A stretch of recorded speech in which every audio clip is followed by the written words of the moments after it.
नमस्कार। Technical analysis course के इस फोर्थ एपिसोड में आपका स्वागत है। पिछले एपिसोड में हमने कैंडल स्टिक के बारे में बात की थी और बेसिकली ग्रीन और रेड कैंडल को समझा था। आज हम वहां से आगे बढ़ेंगे। तो किसी भी कैंडल की जो बॉडी होती है वो बहुत इंपॉर्टेंट होती है। बॉडी से हमें दो चीजें पता चलती है, उस दिन की या उस पीरियड की ओपनिंग प्राइस और उस दिन की या उस पीरियड की क्लोजिंग प्राइस। और बॉडी के कलर से हमें पता चलता है कि वो बुलिश कैंडल है या बेयरिश कैंडल है। तो कैंडल स्टिक टेक्निकल एनालिसिस के लिए बहुत ही ज्यादा इंपॉर्टेंट है, क्योंकि बस एक कैंडल को देखकर आपको बहुत सारी चीजें पता चल जाती हैं और इसीलिए आप ट्रेंड के बारे में पता कर पाते हो कि बुलिश ट्रेंड चल रहा है या फिर बेयरिश ट्रेंड चल रहा है। शेयर के ओपनिंग प्राइस, क्लोजिंग प्राइस, लो और हाई को चेक करने के लिए आपको उनकी प्राइसेस चेक करने की जरूरत नहीं होती। आप बस कैंडल की मदद से वो सारी इन्फॉर्मेशन हासिल कर सकते हो। जिन रेड और ग्रीन कैंडल्स के बारे में हमने बात की, उनके अलावा भी कई सारी अलग अलग शेप्स और स्ट्रक्चर की कैंडल्स होती हैं, जिन्हें वन बाय वन अब हम समझेंगे। और ये कैंडल्स हमें ट्रेडिंग करने के लिए बहुत ज्यादा इंपॉर्टेंट इन्फॉर्मेशन प्रोवाइड करती है।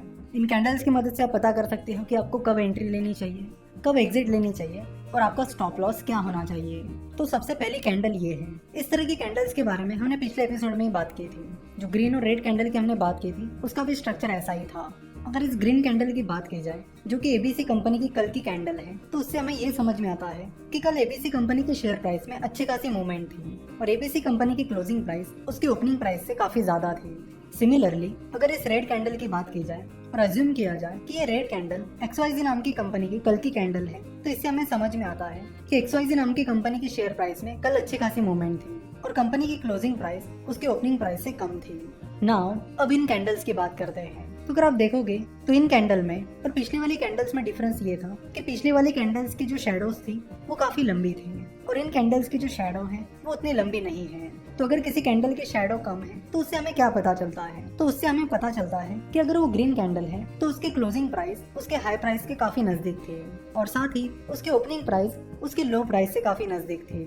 वही अगर वो रेड कैंडल है तो उससे हमें पता चलेगा कि उसकी क्लोजिंग प्राइस उसके लो प्राइस से काफी नजदीक है और उसकी ओपनिंग प्राइस उसकी हाई प्राइस से नजदीक है, जैसा कि आप यहाँ पर सामने देख सकते हो।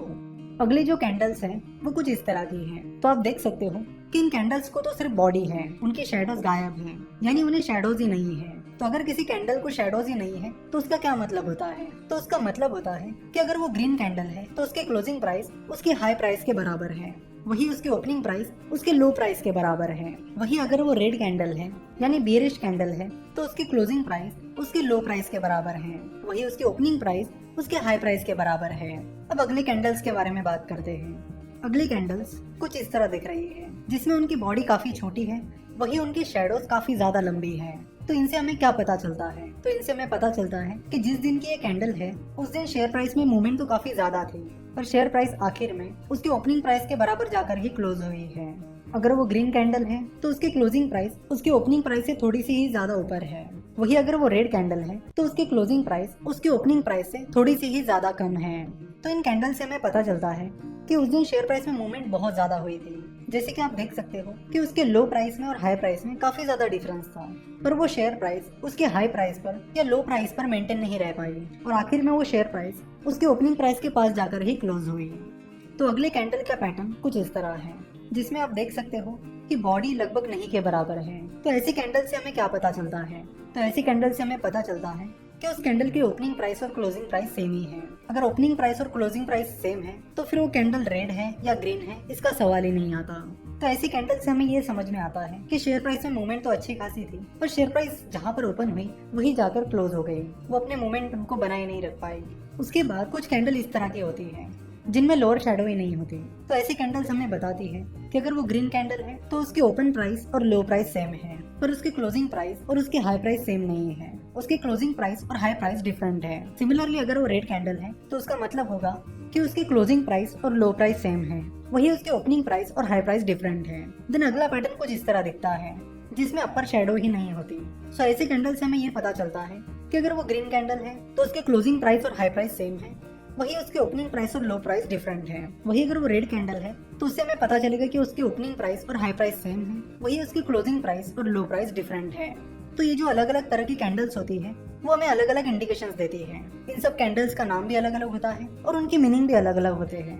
तो आज के इस एपिसोड में हमने लगभग उन सारी अलग अलग कैंडल्स के बारे में जान लिया है। अगले लेक्चर में हम कुछ और कैंडल्स के बारे में बात करेंगे। साथ ही हम कैंडल स्टिक के जो अलग अलग पैटर्न्स हैं उनके बारे में बात करेंगे, उनसे हमें क्या इंडिकेशन मिलते हैं उनके बारे में बात करेंगे, और ट्रेडिंग में उनका कैसे इस्तेमाल किया जाता है इसके बारे में भी बात करेंगे। तो अगर आपके यहाँ तक के सारे बेसिक्स क्लियर हो गए हैं तो यहाँ से आगे आपको पैटर्न्स और इंडिकेटर समझने में बड़ी आसानी होगी। साथ ही उन पैटर्न्स और इंडिकेटर्स को यूज करने में भी काफी ज्यादा आसानी होगी।